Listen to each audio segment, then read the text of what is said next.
the dog reacting, startling into it, or just reacting to a noise, knock, knock, knock, woof, woof, woof, stopping and continuing to look and make decisions without your direction, right? And that's what we see all the time. Dogs will just run right past the owners and just, boom, looking out the window, right? They're trying to deal with the situation on their own.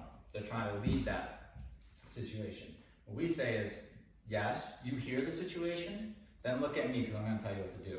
And usually what I'm telling you to do is be passive and ignore this while I deal with it, because it's a human world here, right?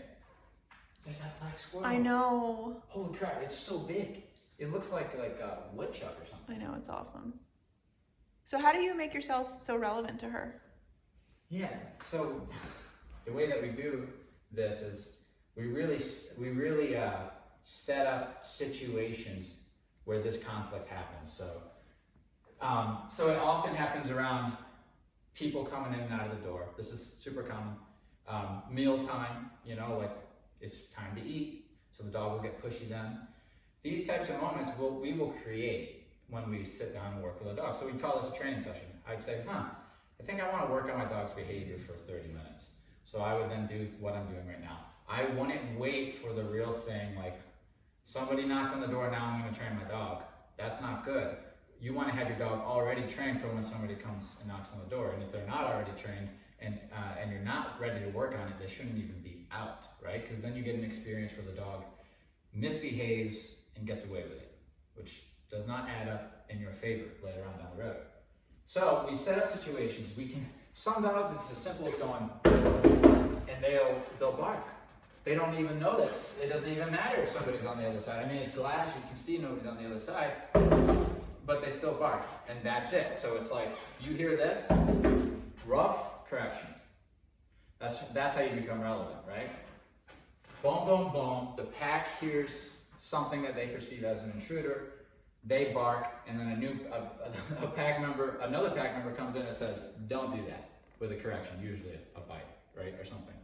I'm coming in and using my body language, corrections on the e-collar, however I see fit, corrections with my hands.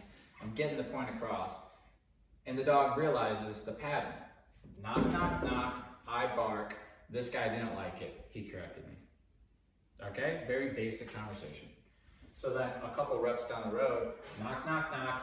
I'm about to bark, but instead I'm going to look at this guy, and all of a sudden he now praises me. Oh, if I'm just quiet and look at you for direction, then you're happy with my behavior. If I try to behave without concerning myself with what you want, then we have a problem. And that's where we get the dogs to start looking at us and trying to, what people would say, please you. It's like this dog, I love this dog because he just tries to do the right thing. That's what we're trying to create. We're trying to create a dog who doesn't just react spontaneously and randomly. They react according to what they think you want them to do. Okay? But that takes you stepping in on the ground, doing this stuff. You're literally saying, when you hear this, don't do that, do this. And then you go over it a bunch until you're like, you got it? Okay, you got it?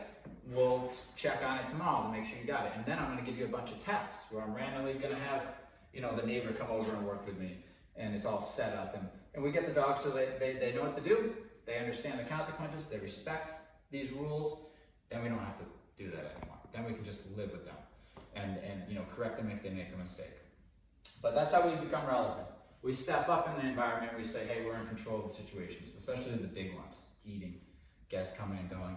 You're on the bottom of the totem pole. You just sit back and watch this happen. If you try to step up and talk with the big dogs, they're going to let you know that you're out of place, okay? And one of the big problems is people want their dogs to be involved in these transitions and these events. It's like, hey, I'm going to answer my door. Everybody go get all the animals and bring them up to meet our guests, Like, that makes the dog feel like they're equal to you. And if they feel like they're equal to you, they're going to do what they think leaders can do. What people at the top of the food chain in the little environment, those at the top can make choices at free will. They think they're there now. Now they're going to be sleeping on the couch. Now they're going to be sleeping on the bed. And because they think they're your equals or even worse, they're above you, if you try to disagree with them in the future, they're going to say, whoa, who the hell do you think you are to disagree with me? And that's where you see nips, bites, growls, and you're like, my dog is the nicest dog ever unless I try to get it off the couch. Unless I try to tell him to leave the guests alone. right? It's because you've let your dog believe that they should be right there, front row with the captain, making the decisions with him, or worse, making it for him or her, which is what they do when they're on the walk. And they say, we're going to the outside world. Let me show you where to go with thumbs and, so they drag you around. All these experiences lead up to how they view humans, how they view you, how they view your house, and then that informs the way they behave. So all these little things that you do wrong, and I say wrong according to like proper control in the relationship of human and dog, right? We should be in control. If we're not, this is the type of problems we run into. So now we rewind the tape and we say we've already messed up. Our dog's already responding like shit to everything. Now we have to go through those little key events. It's really not much. I would definitely go over the food and how your dog eats, and situations like this that stir up, that get the dogs going and get them protected when somebody comes to the door. If you really clean up these situations and clean up the walk, you're really gonna clean up your dog, because these are the big ones, okay? And how we do that is just do it over and over again. No, don't do that. Yes, do that, until we get what we want consistently. Okay, so that's what she's learning. She's learning the rules, and that's why she appears pretty calm, even though we're adding in, these little tests for her, because the way we're teaching her, she understands what's going on. She understands that the e-collar's me correcting her for a response I didn't like, and that next time she should try something else. All right, and then when she gets the right response, I let her know that she got the right response. She remembers that. She learned. She changes her behavior around me and in this house. But that doesn't mean that she's going to do that at home, right? Because that's a different house with a different leader, and they need to convince her of the same thing. These are the rules, here are the consequences.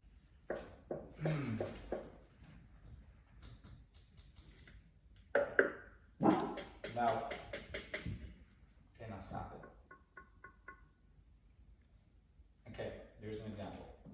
We're controlling, this is the only way this is going to work is if I can control the trigger, which is the thing that makes her respond badly.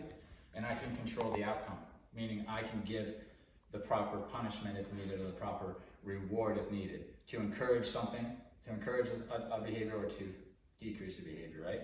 I have to have control of all this.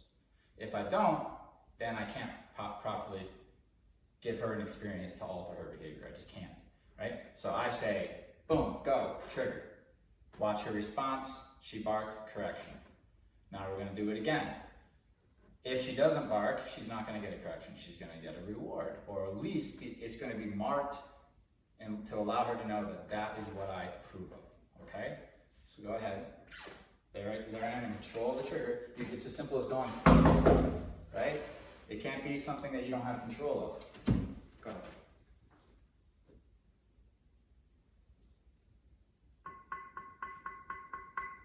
She hears it. Wait for the response. Already she's making the wrong response, but I'm gonna wait a little longer. See how long? See what I said earlier about they hear the sound? Boom. It's like this, watch. I hear it, and now I'm going to look for it. That's a problem. It's I hear it, and then my human's right here, I should look at them. So watch how I'm gonna make progress right here, okay? You gotta turn the sound off, because remember, you gotta have silence and then the sound. Otherwise, it's just part of the environment, like rain, where you just don't even hear it anymore. Okay? Break. Okay, nice and loud. It might even be better if you just knock, honey. All we need is a noise to get her to respond. I don't want her in a command for this right now. Good girl. Okay, she's going into a behavior that she thinks I'll like.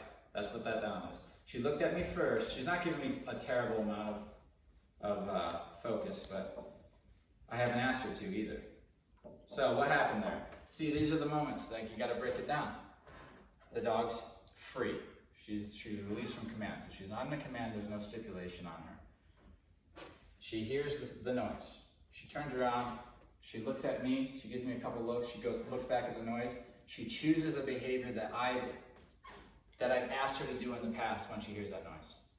So she tried to do, this is where we get to like good dog, right? A dog who's trying to please you. She looked at me and said, in this situation, what would he want me to do? That's what we need our dog. That's how we need them to be thinking. That's what we call respect. In a nutshell, that's them respecting us. They're really trying to, in any situation, behave how we might want them to. Of course, we have to tell them how to in the beginning, and I have told her in the past to lay down, and that's what she gave me. Good girl. Very good.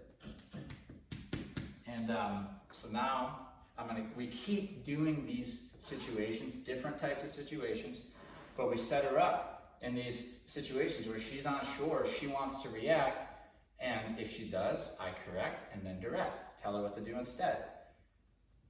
But I'm not going to tell her what to do before we get in, before somebody knocks. It's not realistic, right? I want it to be organic. This is where you're really going to make progress. She's free. She hears the noise. What does she do? Okay? Break. It's different than having her in the command already, which is something we want to do too, to prove what her response is while she's in the command. That becomes easy quicker, I think, because they're already in the command. They know that they're being held accountable. They're already in that mindset of being in a command. When they're free, they got a little bit of goofiness in their blood, then they might make another choice, okay? So we want to make sure we do both when we train dogs, not just one or the other. If you just do the commands and you don't see how they react outside of a command, you get a dog who can never be out of command without being a complete lunatic, you know? Break. Break. Come on, baby girl, you're doing wonderful.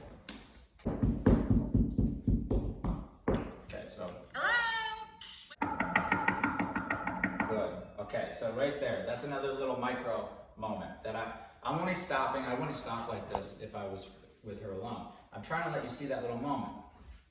Knock, knock, knock, knock. I hear it. She looked at me. I didn't say anything. I could have said no, meaning that's not for you. But it gives me an opportunity because now the dog's mind is prioritizing what I might like. So instead of hearing knock, knock, knock, knock, whoa, whoa, whoa, whoa, and headed towards it, she plants her, no. I'm gonna do that one again. She plants herself, she puts herself on a sit, she looks at me. Again, I didn't give her anything. And then in that moment when your dog looks at you, is a good time to say no if you don't want them to go after it, because what no is telling them is, that's not for you. And because I was silent, then she put herself into it down again. So I know she's heading in the right direction. What you're gonna run into is this. At first, it's knock, knock, knock. They're completely responding to the trigger. They don't care about you.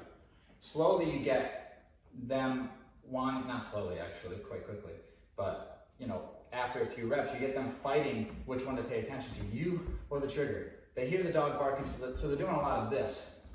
Looking up at you and then looking away and then a lot of that, right? Still not done. That's half baked. What we want is, and they stay on you for direction. They're not. They might hear it with their ear, but they're still on you. Okay? That's when we know our dogs are headed in the right direction. Those are the things you want to be paying attention to, okay? Good girl. Break. Break. But we got to teach them how to respond. So we literally break down that moment.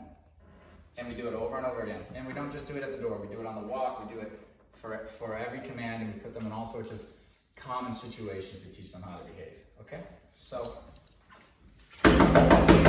who is it? Boom, I gave her, now I'm starting to good girl. Now I'm starting to intervene earlier because, good. Listening, good. Down. Good. Just that little noise in the background. Wonderful. Come. Good. Good girl. Very pretty. Very nice. Now. Good. You see? Good. Good girl. Very good girl. Are you seeing that? So she held longer focusing on me. Place. Okay? And that is not, and I didn't do a single rep of look at me. I didn't do anything. I did not tell her to look at me. Okay? I just simply became relevant enough that she did. That she started to. And then when she started to, I did start to encourage it by saying good. And I started to slowly discourage when she whipped her head away from me with a little tap here to refocus her on me. So I'm really starting to build a very subtle conversation to the point where I'll get to the point where my dog's gonna sit and they look over there, something I click on here and it brings them right back to center, ignoring everything, without them getting out of their command, without them dropping into a down or anything like that. They just know that I'm addressing their state of mind, okay? Because they understand there's two parts to each command, which is the body. It's gotta be in the command that it's told to be in, but the mind also has to be calm, okay? So, and more connected to the owner. When they're in work mode, meaning a command, way more connected to what the owner is telling them to do than what the outside world is enticing them to do, okay? That's when we get a work state of mind. They learn to ignore everything else and just live within this bubble of commands until you release them, okay? And that's what she's learning right now. Break. She learns about when she's in, good girl, when she's in break, okay? I'm not holding her accountable for that level of connection to me, to really be focused on what I'm saying. As soon as I say her name or give a command, I expect her to give me that level of focus, okay? Good girl. And she's 7 months, so she's a puppy, so it's like really great time to do this, a really great time to do this. She loves this toy. What is that? What is that thing? Oh. Good girl. So I think it's time for some play. Come on, come on.